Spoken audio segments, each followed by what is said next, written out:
Japati nulungan sirem nulungan Japati. Dua nana bisa silih tulungan ku carana sewang-sewangan. Yuk urang gelar dongengna di Kanal Sunda, tempat diajar nyarga Sunda. Assalamualaikum sampurasun. Urang patepang deui di Kanal Sunda. Ayeuna urang dongeng anu judulna Sakadang Sirem jeung Japati. Dina hiji mangsa aya sakadang sirem anu rek nginum di walungan. Mayana ngarayap mapaya regang anu malangkrang di sisi gawir. Kabeneran regang teh tungtungna kena kana cai anu ngeyembe di sisi walungan eta. Jiga nama dihandapkeun cai teh aya nu palid neunggar kana regang. Nepi ka regang teh oyag-oyagan. Atuh sirem anu keur ngarayap dina eta regang ngagucubar ka walungan. Sirem anu reuwas ti kunclung kana walungan satekah polah ngojay ka sisi. Kabeneran di dinya teh runtah hiji-hiji acan. Jadi sirem teu meunang pupuntangan anu deukeut. Sirem gogorowokan, "Tulung, tulung, ieu kuring rek teu karalep," ceuk manehna. Teuing ka saha minta tulungna da basa rek nginum teh di dinya keur eueuh sasaha. Menang sabaraha jongjongan, sirem eta teh kakaralepan bari burial bencelik. Bari nguat-nguat maneh ngaluarkeun sakebeh tanaga, maehna kokosehan. Meh teu ti karelep. Untung keneh caina ngeyembe, jadi sirem teh teu kabawa palid. Dina tangkal kersen di sisi walungan deket manehna ti karelep. Aya hiji Japati anu keur cineten macokan kersen asat. Aramis kersen pigana teh, da katemponna mani beureum ambut cuy. Ngadenge hawar-hawar aya nu minta tulung, Japati nempok ka handap. Kasampak aya sirem keur kokosehan rek ti karelep. Japati anu tadina keur jongjon cineten bari macokan kersen. Geleber hiber nyampeurkeun sirem bari mawa daun kersen anu garing salambar. Daun eta kumanehna dipurageun di deukeut sakadang sirem teh. Tah muntang ka dieu ceuk Japati baru terus hiber deui. Sirem tuluy muntang kana daun garing pamere Japati teh. Bari renghap rancug maehna ngagoler dina luhureun daun kersen eta. Maehna oge teu salempang. Da daun anu ditumpakan teh daun garing anu moal matak ngarelep. Can oge kapikiran kumaha carana nyisi aya angin ngahiliwir anu mawa daun ka sisi. Atuh sirem teh kacida atohna. Saenggeus manehna turun,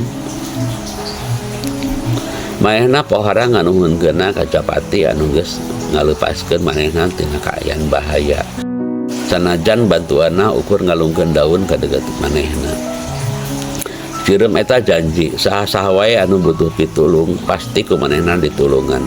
Tangtuna oge ku cara anu kawarugaan ku manehna anu awakna ngan satungtung nyere. Dina mangsa sejen basa sirem ku kulamrengan di tangkal kersen anu harita jadi pangenteupan Japati. Manehna nempo aya Japati keur macokan cau. Cauna malah aya dua, nu hiji deui sarua geus dipesek sapotong ngan rajet da jauh ti Japati eta. Tapi barang disampeurkeun Japati anu kemacokan cau teh lain anu nulungan manehna harita. Japati ieu mah sukuna di talian, dicangcang kana dahan jeung disadiaan cau anu geus dipesek sapotong. Hei sakadang Japati, geuning eta macokan cau, meunang cau ti mana? Ceuk sirem ngadeuketan. Japati anu digeroan terus nembal. Tong ka dieu eta dahan deukeut suku kuring geus aya leugeutan. Mun anjeun ka dieu suku anjeun bisa napal moal bisa dilepaskeun deui. Ceuk Japati. Untungna sirem teh can kaburu ngidek dahan anu aya leugeutan teh. Terus manehna ngajauhan tapi angger ngajak ngobrol kana Japati anu tempo jiga kasiksa. Puguh kuring teh dieupankeun ku jelema anu ngingu kuring. meh aya Japati sejen anu nyamperkeun maehna bisa napal kana leget teh cek Japati. Sakadang sireum unggut-unggutan kakara ngarti kana kaayaan eta. Karek gerek ngomong deui geleber aya Japati sejen eunteup di dinya. Sireum eta yakin Japati anu eta eueup teh nunulungan manehna basa harita keur kakarelepan. Ngan manehna teu yakin lamun Japatina nyahueun ka manehna. Da sireum teh lobana ngabadeg pisan. Jeung jirimna sarua kabeh.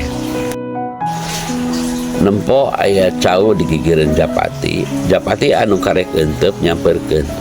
Jiga nama manehna kabita nempo cau eta. Sireum anu aya di dinya terus ngomong. Sakadang Japati tong nyamperkeun cau eta dina dahana aya leugetan anu kacidarapetna. Atuh Japati teh ngarengkok deui. Sabenerna mah manehna ge apal kana modus eta teh. Ngan jelema nu ngaleget leuwih pinter masang leugetna. Anu herangna nepi ka sok saru jeung dahan. Nuhun atuh geus diwejaan mun kuring kaburu ngidek eta leuget, buah kumaha nasib kuring saterusna. Cek Japati. Nya sami-sami pan kuring ge sireum anu harita kakalekepan nu ditulungan ku anjeun. Anu murageun daun kersen garing teh cek sireum. Sakitu dongeng anu judulna Japati jeung sireum. Dalam dongeng di atas ada beberapa kata yang akan saya jelaskan artinya. Pertama, regang. Regang itu adalah ranting pohon yang sudah mengering, yang patah dari dahannya. Itu disebutnya regang. Cindeten. Cindeten itu adalah posisi burung sedang hinggap. Bukan baru hinggap, tapi sedang. Jadi dia mungkin udah lama hinggapnya, nah itu disebutnya cindeten. Jadi kalau baru itu eunteup namanya. Berikutnya adalah jongjon. Jongjon itu bisa diartikan asik dan khusyuk. Jadi dia nggak terlalu peduli dengan sekelilingnya. Dia jongjon asik khusyuk dengan apa yang dia lakukan. Terus satu lagi adalah kekelekepan. Kekelepekan itu adalah situasi di mana seekor binatang atau seorang manusia mau tenggelam. Kalau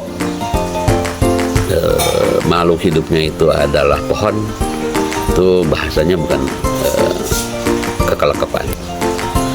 Nah, bagaimana apakah kedua binatang ini akan saling tolong-menolong seterusnya? Ikuti terus di Kanal Sunda, tempat diajar nyarios bahasa Sunda.